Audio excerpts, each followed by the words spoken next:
Menteri Keuangan Purbaya Yudi Sadewa memastikan RAPBN 2026 dirancang untuk menjaga kesinambungan kebijakan fiskal. Kementerian Perumahan dan Kawasan Permukiman mengungkap pagu tahun anggaran 2025 bertambah menjadi 5,27 triliun rupiah.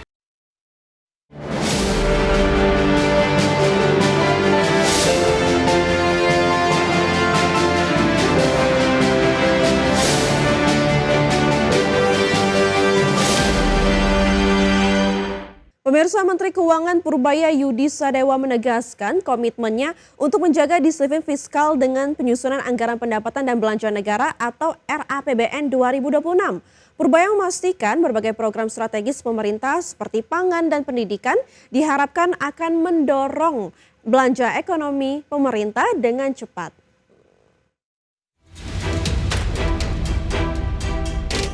Menteri Keuangan Purbaya Yudi Sadewa memastikan RAPBN 2026 dirancang untuk menjaga kesinambungan kebijakan fiskal, disiplin anggaran sekaligus berpihak kepada rakyat. Dalam pidato serah terima jabatan sebagai Menteri Keuangan, Purbaya menekankan arah kebijakan RAPBN 2026 tetap fokus pada ketahanan pangan, peningkatan kualitas pendidikan, perluasan layanan kesehatan serta perlindungan sosial bagi kelompok rentan. Menurut Purbaya, belanja negara harus efektif, bermanfaat langsung bagi masyarakat, dan mampu memperkuat ketahanan ekonomi nasional di tengah ketidakpastian global. Prinsip kehati-hatian juga akan dijaga agar APBN tetap sehat dan kredibel dalam menopang pembangunan. Purbaya pun memastikan setiap rupiah uang rakyat yang dikelola pemanfaatannya harus digunakan sebesar-besarnya untuk rakyat. RAPBN 2026 dirancang untuk menjaga kesinambungan kebijakan fiskal yang disiplin sekaligus berpihak kepada rakyat. Fokus utamanya diarahkan pada penguatan ketahanan pangan, peningkatan kualitas pendidikan. Dalam RAPBN 2026, pendapatan negara ditargetkan sebesar 3.147,7 triliun atau tumbuh 9,8% dibandingkan Outlook 2025.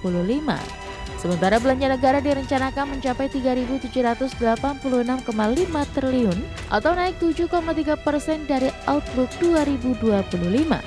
Sementara defisit anggaran diproyeksikan sebesar 2,48% terhadap PDB dengan kebutuhan pembiayaan 638,8 triliun rupiah.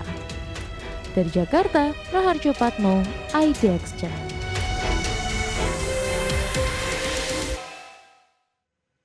Pemirsa, Kementerian Perumahan dan Kawasan Permukiman mengungkapkan pagu tahun anggaran 2025 bertambah menjadi 5,27 triliun rupiah usai pos blokir anggaran resmi dibuka Kementerian Keuangan. Dengan demikian, Kementerian PKP mendapatkan anggaran mencapai 1,82 triliun rupiah dari hasil buka blokir.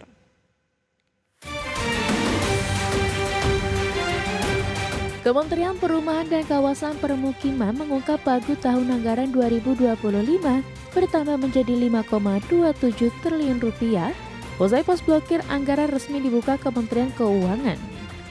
Sekretaris Jenderal Kementerian PKP Didik Hoirul menjelaskan bahwa pembukaan blokir itu telah efektif pada awal semester 2 2025, di mana semulanya pagu anggaran Kementerian PKP ditetapkan sebesar 3,45 triliun rupiah. Dengan demikian, Kementerian PKP mendapatkan anggaran mencapai 1,82 triliun dari hasil buka blokir. 61, kemudian restrukturisasi 3,45 triliun. Ini sudah dilakukan pembukaan blokir secara optimal di RDP sebelumnya pada tanggal 21 Juli sehingga anggaran PKP 5,27 triliun. Namun masih ada blokir perjalanan dinas sebagai blokir mandatori wajib 539,54 triliun. Nah, ini sudah terrealisasi saat ini 28,42% atau 1.345,69 triliun. Didik menjelaskan bahwa hingga saat ini realisasi anggaran Kementerian PKP baru sebesar 28,42% atau sebesar 1,34 triliun. Namun pihaknya optimistis serapan anggaran bakal terus terakselerasi sepanjang paruh kedua. Tim Liputan IDX Channel.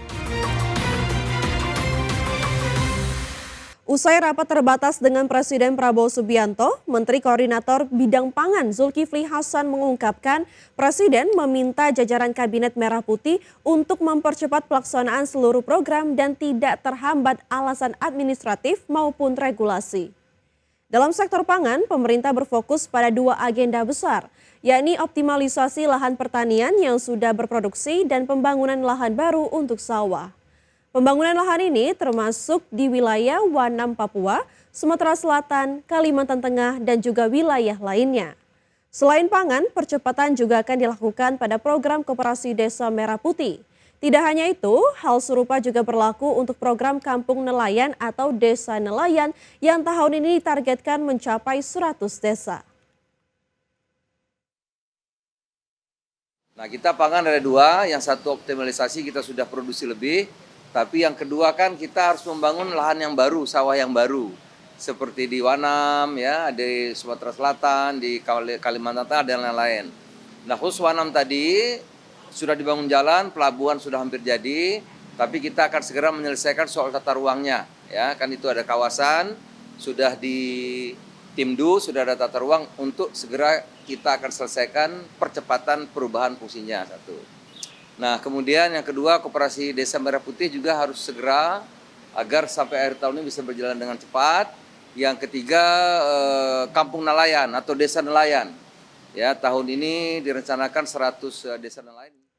Usai melakukan serah terima jabatan, Menteri Koperasi Ferry Juliantono memastikan akan langsung tancap gas melakukan langkah percepatan operasional Koperasi Desa Merah Putih.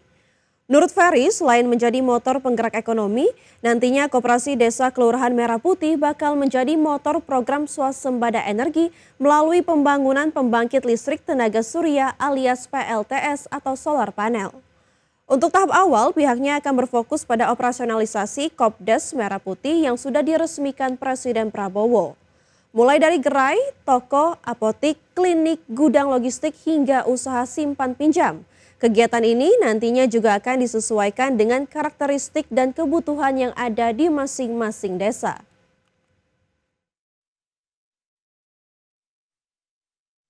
Bahwa koperasi desa nanti juga akan dilengkapi dengan pembangkit listrik tenaga surya atau surya panel, yang solar panel yang akan nanti juga bisa menjadikan desa-desa menjadi swasembada energi.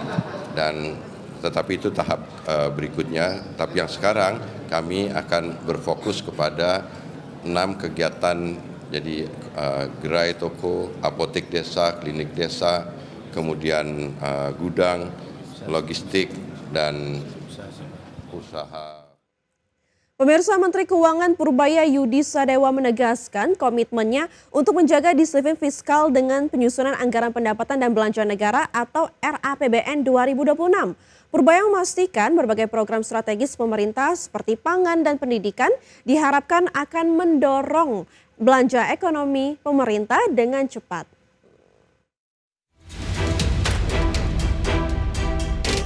Menteri Keuangan Purbaya Yudi Sadewa memastikan RAPBN 2026 dirancang untuk menjaga kesinambungan kebijakan fiskal, disiplin anggaran sekaligus berpihak kepada rakyat. Dalam pidato serah terima jabatan sebagai Menteri Keuangan, Purbaya menekankan arah kebijakan RAPBN 2026 tetap fokus pada ketahanan pangan, peningkatan kualitas pendidikan, perluasan layanan kesehatan serta perlindungan sosial bagi kelompok rentan. Menurut Purbaya, belanja negara harus efektif, bermanfaat langsung bagi masyarakat, dan mampu memperkuat ketahanan ekonomi nasional di tengah ketidakpastian global. Prinsip kehati-hatian juga akan dijaga agar APBN tetap sehat dan kredibel dalam menopang pembangunan. Purbaya pun memastikan setiap rupiah uang rakyat yang dikelola pemanfaatannya harus digunakan sebesar-besarnya untuk rakyat.